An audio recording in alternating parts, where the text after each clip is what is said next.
Hello friends, வணக்கம். குழந்தை நட்சத்திரமாக நாடகத்தில் அறிமுகமான எம்ஜிஆர் பல இன்னல்களை சந்தித்த நிலையில் உண்மையிலேயே அடி தாங்க முடியாமல் அழுதபோது அவர் நடிக்கிறார் என்று பலரும் பாராட்டியுள்ளனர் என்பது பலரும் அறியாத ஒரு தகவலாக உள்ளது. இந்தியாவில் ஆங்கிலேய ஆட்சியில் கேரளாவில் நீதிபதியாக பதவியில் இருந்த கோபால மேனன் என்பவர் மிகவும் நேர்மையான ஒருவராக இருந்துள்ளாராம். இதனால் அவருக்கு பல சோதனைகள் வர ஒரு கட்டத்தில் இந்த வேலையை வேண்டாம் என்று விட்டுவிட்டு கல்லூரி பேராசிரியராக இலங்கையில் சில ஆண்டுகள் அவர் வேலை செய்து வந்தபோது 1917ஆம் ஆண்டு எம்ஜிஆர் பிறந்தாராம்.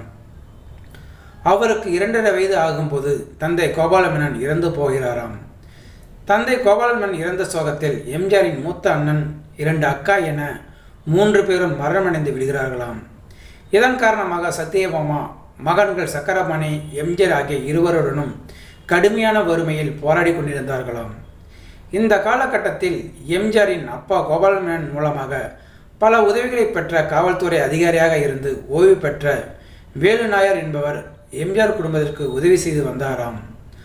நாடகத்தில் நடித்து வந்த அவர் கும்பகோணத்தில் இருப்பதால் எம்ஜிஆர் அம்மாவிடம் பேசி, அக்கா நீங்கள் கும்பகோணம் வந்துவிடுங்கள் என்று அழைத்து சென்று விட்டாராம்.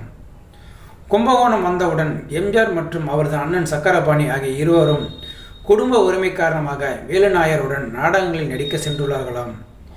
வேலு நாயர் வேலை பார்த்த மதுரை பாய்ஸ் நாடக கம்பெனியில் அபிமன்யு என்ற நாடகத்தை தொடங்கினார்களாம். அதில் குழந்தை நட்சத்திரமாக நடிக்க ஆட்கள் தேவைப்படும் போது வேலு நாயர் எம்ஜிஆர் மற்றும் சக்கரபாணியை அழைத்து சென்றுள்ளாராம். குழந்தையாக நாடகத்தில் அறிமுகமாக அங்கிருந்து நடிகனாக தேடி வருவது மிகவும் கஷ்டமான ஒன்று. காலை 5 மணிக்கே எழுந்து அனைத்து பயிற்சிகளையும் பெற்றுள்ளாராம் எம்ஜிஆர்.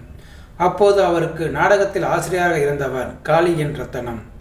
அவரிடம் அடி வாங்கிய நடிப்பு மற்றும் வசனம் உள்ளிட்ட பயிற்சிகளை பெற்றுள்ளாராம். அதன் பிறகு மகாபாரதத்தில் ஒரு சிறுவன் கேரக்டரில் பாம்பை பார்த்து பயப்படும் கேரக்டராக நடித்திருந்தாராம்.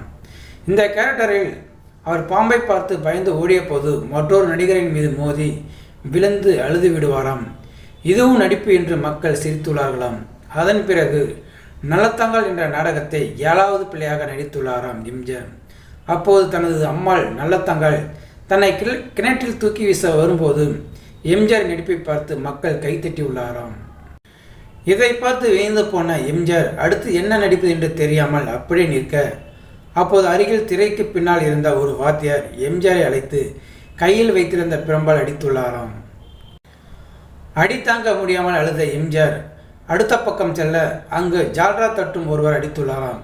இப்படி நாடகத்தில் வாத்தியாரிடம் அடி வாங்கி கொண்டு உண்மையிலே அழுது எம்ஜிஆர் அந்த காட்சியில் நடித்துள்ளாராம். இதில் காளி என் ரத்தனம் எம்ஜிஆர் தொடையை பிடித்து கிள்ளிய போது வலி தாங்க முடியாத எம்ஜிஆர் அம்மா என்று கத்த முதுகில் அடித்து போய் நடி என்று தள்ளிவிட்டாராம். அதன் பிறகு எம்ஜிஆர் நடித்து நாடகம் முடிவுக்கு வந்துள்ளாராம். அடித்தாங்க முடியாமல் அழுத எம்ஜிஆர் அழுவது போல் சிறப்பாக நடிக்கிறார் என்று பலரும் கைத்தட்டியுள்ளார்களாம். ஸோ நேயர்களை, இந்த வீடியோ பார்த்துருக்க நீங்கள் வீடியோ பிடிச்சிருந்தால் லைக் பண்ணுங்கள், ஷேர் பண்ணுங்கள். வீடியோ பற்றின கருத்துக்களை கமெண்ட் பாக்ஸில் கமெண்ட் பண்ணுங்கள். அப்படியே பக்கத்தில் இருக்கிற பெல் சிம்மை கிளிக் பண்ணுங்கள். அப்போ தான் நான் போடுற வீடியோ அடிக்கடி வந்து ரீச் ஆகும். மறக்காமல் சேனலை சப்ஸ்கிரைப் பண்ணுங்கள். தேங்க்யூ, வணக்கம்.